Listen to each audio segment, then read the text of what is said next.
I knew one YouTube creator who makes 120 crores a year. Second follow-up is creator economy में क्या चल रहा है? 120 करोड़ अगर creator कमा रहे हैं तो businesses हम सब creator बन जाएं क्या? मतलब that is the first question, right? I think again यार वो 80-20 rule है life में. We can always say that there is a cricketer who makes 500 crores a year, but I can tell you a lot of cricketers who have made more than 10,000 runs in first class cricket and have never played more than 5 matches in India for Indian cricket team, right? So in India, like we have a triple centurion in test match who never played a test match again, right? So it's very easy to get biased by the success stories. But generally, coming back to the main thing that you asked, like how do these business essentially go forward? Yeah, बहुत simple है. For somebody who has never used technology before, I think anybody who makes in fact, forget it about EdTech or B2B, SaaS, actually forget it. Like, ये मेरे को लगता है कि everybody who makes a product for their customer base and the product is something that they have never used before. I think वो ना product और company का धर्म है कि यार तुम invest करो so that the opposite person learns to basically use the product. And it has a very butterfly effect because if they use the product, the first thing that they'll do is that they'll give you the right feedback.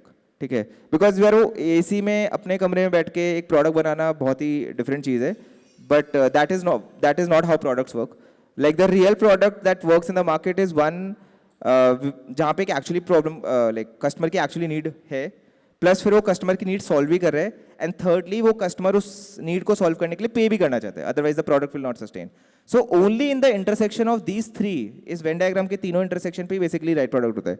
और वो यार कमरे में बैठ के ना AC में बैठ के प्रोडक्ट बनाने से तो नहीं आता. So I think the first thing that people should do when they make products for consumers, especially tech ones, especially category creators and new ones, is to invest in the product adoption, because one, the customer will learn how to use it, they'll appreciate it. Secondly, they'll give you very brutal right feedback, because you can't force somebody to use your product. Like that cannot happen. Like even if you give money, like that's a fleeting use case, they'll run away after a while. Thirdly, if they like what they've used and if they can see it improving over time, those customers will essentially get you a lot more customers, ever more than you can yourself get. So I think it's a place where the category also grows, the customer also grows, and the company also grows. And it's like saying, if you ever had to learn cricket and your dad just gave you a bat without telling us कि आगे से पकड़ना है, उल्टा पकड़ना है, सीधा पकड़ना है, टेढ़ा पकड़ना है, तो like you would have probably taken a lot of years to figure out how to hold a bat. And during that time, you probably would have lost patience and you would say कि यार मेरे को sport खेलना ही नहीं है, मैं कुछ और करता हूँ.